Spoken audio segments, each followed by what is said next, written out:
Hi friends, ఈరోజు క్లాస్లో మనం సెక్యూరిటీ మెకానిజమ్స్ కోసం డిస్కస్ చేద్దాం. సో ఈ సెక్యూరిటీ మెకానిజమ్స్ అనేవి ఫస్ట్ వన్ వచ్చేసరికి encipherment, data integrity, digital signature, authentication exchange, traffic padding, routing control, notarization, access control. So ఈ టాపిక్స్ కోసం ఈరోజు అయితే మనం డిస్కస్ చేద్దాం. ఫస్ట్ వన్ వచ్చేసరికి ఏంటంటే ఎన్సైఫర్మెంట్. సో ఈ ఎన్సైఫర్మెంట్ అంటే ఏంటంటే కాన్ఫిడెన్షియల్గా ఉంచడం అంట. సో కాన్ఫిడెన్షియల్గా ఉంచడం అంటే ఏంటి? సెక్యూర్ చేయడం, లేదంటే హైడ్ చేయడం, కవర్ చేయడం అన్నమాట.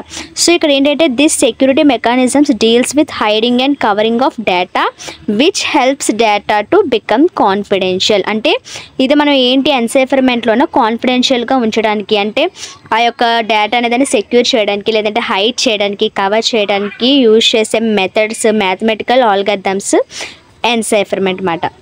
అర్థమైందా? సో కాన్ఫిడెన్షియల్గా ఉంచడం కోసం ఇందులోన ట్రై చేస్తారు. సో ఇది ఎన్సైఫర్మెంట్. అండ్ సెకండ్ వన్ వచ్చేసరికి ఏంటి అంటే డేటా ఇంటిగ్రిటీ. డేటా ఇంటిగ్రిటీ అంటే ఏంటో తెలుసు కదా, చేంజ్ చేయకుండా ఉండడం. So collecting the data will be transmitted from sender to receiver without any changes. అంటే ఏంటి? సెండర్ నుండి రిసీవర్కి వెళ్ళిన డేటా అనేది ఏ యొక్క చేంజెస్ లేకుండా ఉంటే దాన్ని ఏమంటారంటే డేటా ఇంటిగ్రిటీ. ఓకేనా? సో థర్డ్ వన్ వచ్చేసరికి digital signature. So digital signature అంటే ఏంటంటే a digital signature is a means by which the sender can electronically sign the data and the receiver can electronically verify the signature. అంటే ఇక్కడ sender అనేవాడు ఎలక్ట్రానికల్గా sign అనేది చేస్తాడు, అదేవిధంగా receiver అనేవాడు కూడా ఎలక్ట్రానికల్గా ఆ సిగ్నేచర్ అనేది ఆ పర్టికులర్ పర్సన్ అవునా కాదా అని వెరిఫై చేస్తారు. సో ఇక్కడ ప్రాసెస్ అంతా కూడా ఎలక్ట్రానికల్గా జరుగుతుంది కాబట్టి దీన్ని డిజిటల్ సిగ్నేచర్ అని అంటారు. సో నెక్స్ట్ వన్ వచ్చేసరికి ఏంటంటే అథెంటికేషన్ ఎక్స్చేంజ్. అథెంటికేషన్ ఎక్స్చేంజ్ అంటే ఏంటంటే సో ఇందులోన ఎవరైతే సెండర్ అనేవాళ్ళు ఉంటారో, ఎవరైతే రిసీవర్ అనేవాళ్ళు ఉంటారో వాళ్ళిద్దరి యొక్క నేము, డీటెయిల్స్ అన్నీ కూడా ముందే తెలిసిపోతాయన్నమాట. సో తెలిసిపోవడం వల్ల ఇక్కడ ఏంటంటే నాన్ రెప్యుటేషన్ ఎర్రర్ అనేది ఇక్కడ జరగదన్నమాట. ఓకేనా? సో ఆ రెండింటి కోసం సో నాన్ రెప్యుటేషన్ ఎర్రర్ అనే దాన్ని ఇక్కడ అవాయిడ్ చేయడం కోసం ఇక్కడ ఏంటంటే ఎవరైతే సెండర్ అనే వాళ్ళు ఉన్నారో సో వాళ్ళ యొక్క మెయిల్స్, అదేవిధంగా రిసీవర్ ఎవరైతే ఉన్నారో వాళ్ళ యొక్క మెయిల్స్ కూడా ఇక్కడ, అంటే అథెంటికేషన్స్ ఎవరైతే ఉన్నారో వాళ్ళ యొక్క డీటెయిల్స్ అన్నీ కూడా ఇక్కడ ఉంటాయన్నమాట.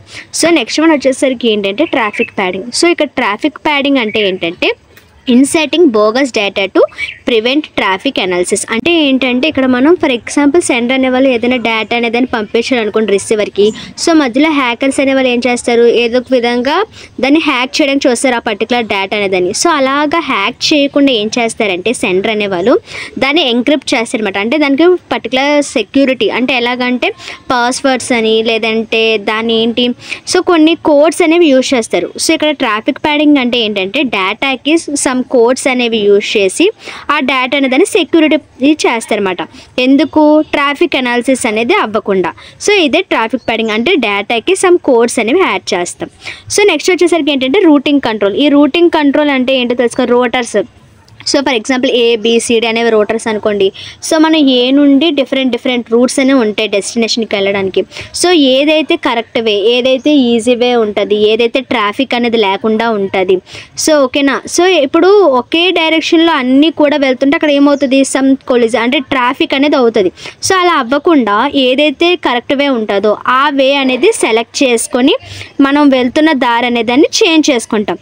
సో అదే ఇక్కడ రూటింగ్ కంట్రోల్. అంటే మనం వెళ్తున్న ఆ రూట్కి కూడా మనం ఏంటి కంట్రోల్ చేసుకుంటున్నాం, ఏది బెస్ట్ వేయో దాన్ని మాత్రమే ఏం చేసుకుంటాం, సెలెక్ట్ చేసుకుంటాం. సో దాన్ని ఏమంటారంటే రూటింగ్ కంట్రోల్.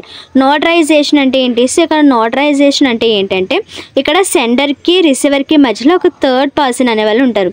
సో ఈ థర్డ్ పర్సన్ ఎవరంటే ట్రస్టెడ్ థర్డ్ పర్సన్ అనమాట. అంటే సో ఆ యొక్క థర్డ్ పర్సన్ మీద చాలా నమ్మకం అనేది ఉంటుంది ఈ యొక్క సెండర్కి రిసీవర్కి మధ్య. సో ఈ యొక్క థర్డ్ పర్సన్ అనే వాళ్ళు ఏం చేస్తారంటే సో ఎవరైతే సెండర్ అనే వాళ్ళు ఉన్నారో, సెండర్ పంపించిన డేటా అనేది ఉంటుంది కదా రిసీవర్కి, సో సెండర్ యొక్క డీటెయిల్స్, నెక్స్ట్ రిసీవర్ యొక్క డీటెయిల్స్ అన్నీ కూడా రికార్డ్ చేసి ఉంచుతాడనమాట. ఎవరు? థర్డ్ ట్రస్టెడ్ పర్సన్ అనేవాడు. సో దీన్ని ఏమంటారంటే నోటరైజేషన్ అంటారు. సో ఇక్కడ మీకు చూడడానికి నోటరైజేషన్ అండ్ అథెంటికేషన్ ఎక్స్చేంజ్ ఒకేలాగా అనిపిస్తుంది, కానీ ఏంటంటే ఇందులో థర్డ్ పర్సన్ అనేవాళ్ళు ఉండరు, ఇందులో థర్డ్ పర్సన్ అనేవాళ్ళు ఉంటారు. ఓకేనా? సో ఇది నోటరైజేషన్.